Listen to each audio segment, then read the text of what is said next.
Hi there. Let's do a quick review of the reform movements. So your social reforms, starting in the 1830s, 1840s, are a reflection of the Second Great Awakening, right? As people got their religious zeal, right? Kind of this renewed religious fervor and, looked at the Bible a little bit more. They decided that they needed to, spread equality and kind of better society. So abolition will be the biggest reform movement that reformers will focus on. And of course, how can you have, a country based off equality when you have slavery? All right, so abolition will be popular only among, honestly, a minority of people. Now, what about in the North where you do have free blacks? Just because, slavery isn't encouraged and even some of the states are outlawing slavery doesn't mean that they want an influx of black migrants, right? So they honestly were often met with a lot of protest and racism.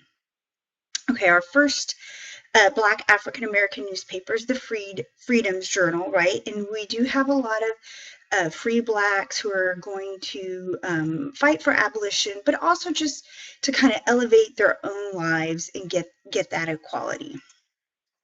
Okay, so David Walker is our first abolitionist, and he's a free black, and he writes what he called an appeal to the colored citizens of the world. Now, his appeal calls for immediate emancipation, and he even says, look, if the whites won't give it to us, we'll take it. We'll take it in a violent slave rebellion, right? This has got to stop. It is morally wrong.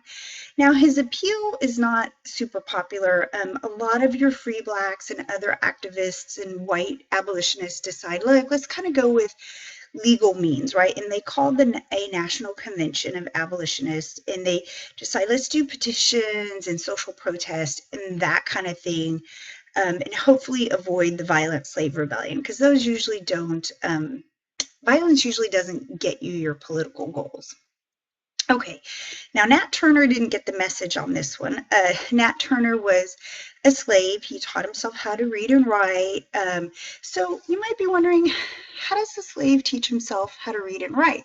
Now, often slave children were buddies, they're companions for the white children, right? And as the white child is being taught how to read and write by his tutor, well, his black companion is there too, and so he'll learn as well. Okay, Nat Turner said he had a vision from God that said he needs to kill the serpent, right, the devil, and he will take that to mean, the white slave master. And so he and 60 slaves have very violent, bloody slave revolt. They don't just kill the white master, they kill his wife, they kill the children, right, on several plantations, whoever they can. And then, of course, in like most of our rebellions, they get caught and hung. Now, what's so important about Nat Turner's rebellion is that, the North were being kind of fed a fairy tale. They really didn't know what was happening in the South. And Southerners would say, oh, no, slavery's not that bad. They're really, they're just like servants, but, they like it. We treat them so well. In Nat Turner's rebellion, by killing innocent babies and children, right, it really shows that blacks are not happy that they would go to such a length as to do that. Even the children that they took care of, as part of their duties, right? And so it really kind of shatters that fairy tale for the Northerners. And now Northerners will start to question what's really going on down there. Okay, well, in response, Virginia says, well, maybe we should get rid of slavery. And they try to pass a bill giving gradual emancipation, but it's voted down, so it doesn't pass. Instead, Southerners are like, well, we need to tighten up our codes, our slave codes. And so they'll limit the movement of slaves and free blacks and even forbid teaching slaves how to read and write and kind of tighten up all of their rules in general. Okay, William Lloyd Garrison is our most famous white abolitionist. He founded the newspaper called The Liberator. He founded the New England Anti-Slavery Society, and he calls for immediate emancipation and no compensation for those slave owners, right?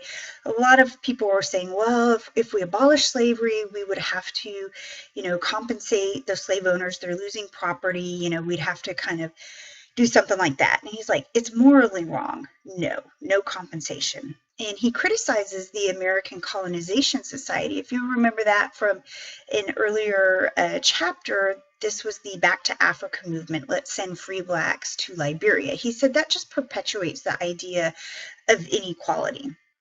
Okay, so Garrison, Theodore Weld, and some others formed the American Anti-Slavery Society, and they have three goals. So a mass printing of abolitionist materials that they'll send out to get the word out. They're going to help slaves escape, and then a political campaign.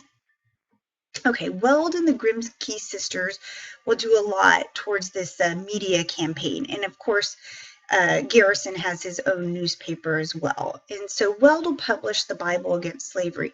And this is where he picks those Bible passages that denounce slavery. Now, your white slave owners, they found one little passage that I think Jesus is telling the slave, go back to your master, and they use that to justify slavery. And so he's definitely trying to shatter that. And the Grimke sisters, Angela and Sarah, they were activists for abolition, women's rights, and a lot of other movements. And Weld actually married Angela. They wrote Slavery as It Is, the testimony of 1,000 witnesses.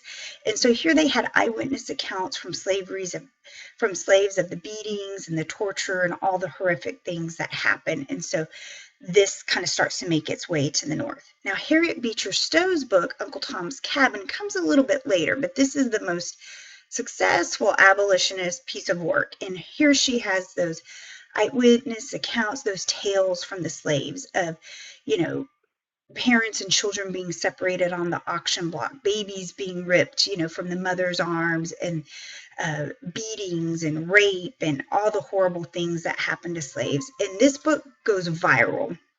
And her book will actually get a lot of the word out on slavery. Okay, Frederick Douglass. So he's our most influential Black abolitionist. He was a runaway slave. He borrowed someone's freedom papers to make his way north and managed to do that. Now, what helped him out is he actually could read and write too, and so that helped him kind of, make his way through that, through the North. So he actually attends an abolitionist rally, and he gets up and he speaks from the audience, and they say, "Wow, you're really good."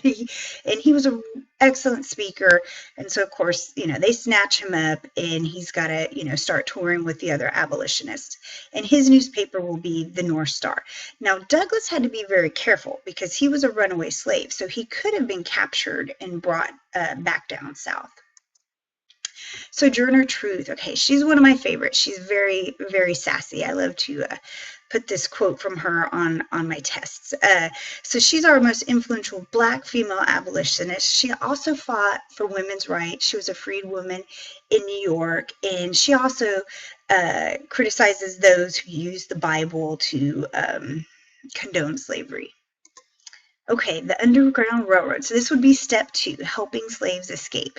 So you've probably heard of the Underground Railroad, right? It's a path, it's a network to lead slaves to freedom in those northern states that have freedom. And so whether it's lodging and what houses and what paths to take, or jobs when they get there, that's all part of the Underground Railroad. And then Harriet Tubman, we know, is the conductor, right? She led over 300 slaves to freedom through the railroad.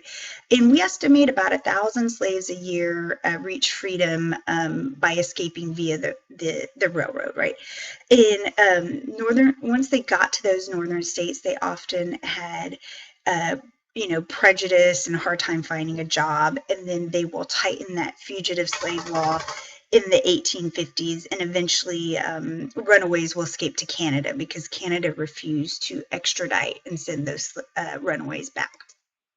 Okay, the political campaign, lots of petitions to Congress, right? They wanted to abolish slavery in Washington, D.C. That will eventually happen. They want to end interstate slave trade, right? It's illegal to import new slaves into the U.S., but they want to keep it from going across states, and then they want to ban admitting new slave states, right? So in all those territories that are coming in. And this eventually is going to cause the Civil War. Our abolitionist societies grow from 200 to 2,000 and then over 200,000 members. Okay, so we get the sphere, well, coming into our women's rights, right? So the role of women has changed from Republican motherhood to the cult of domesticity. All right, so what's that? First, let's start with separate spheres. So they said men and women should have separate spheres. Men are outside of the home, women are inside the home. And then the cult of domesticity kind of glorified women's role as that domestic homemaker, right? Now, some problems coming up with that is these reform movements that women would be a part of, it brought them outside of the home. It brought them into politics, right? However, women are going to keep on with these reforms. The reforms are really a middle-class women's movement. And so let's look at some of the reforms. Okay, prison and mental health reform led by Dorothea Dix. Her mother was actually committed for hysteria. We see her father was an alcoholic, so she's probably having a hard time, right? Now, there is no therapy, right? There's no therapy, there's no medications to help you out. And one thing that Dorothea found was that women, mentally ill women were being housed with male criminals, right?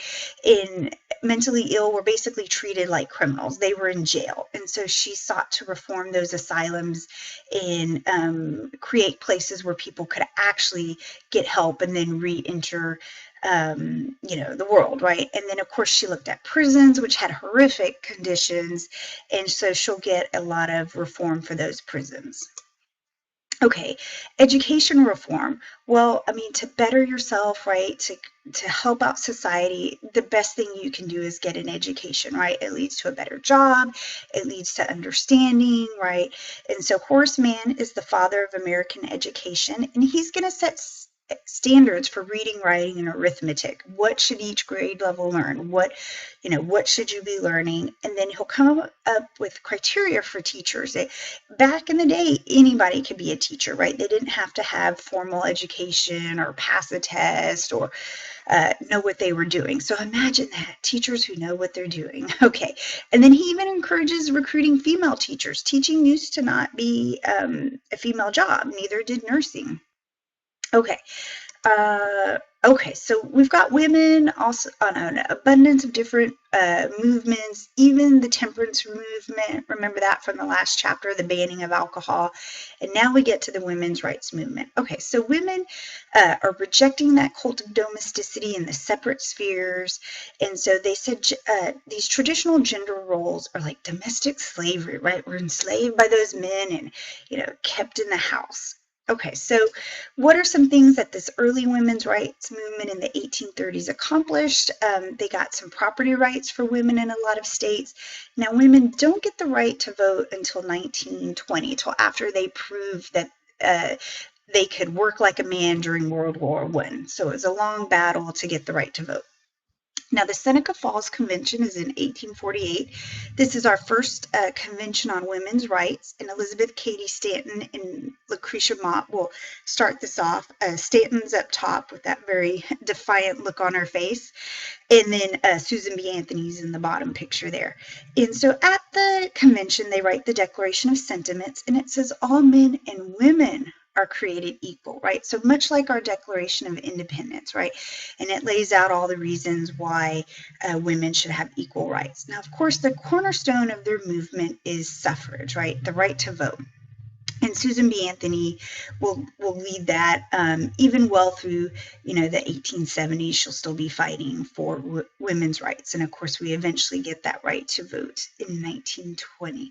Okay, I hope this gives you a good overview for your reform movements, and I hope you ace your quiz.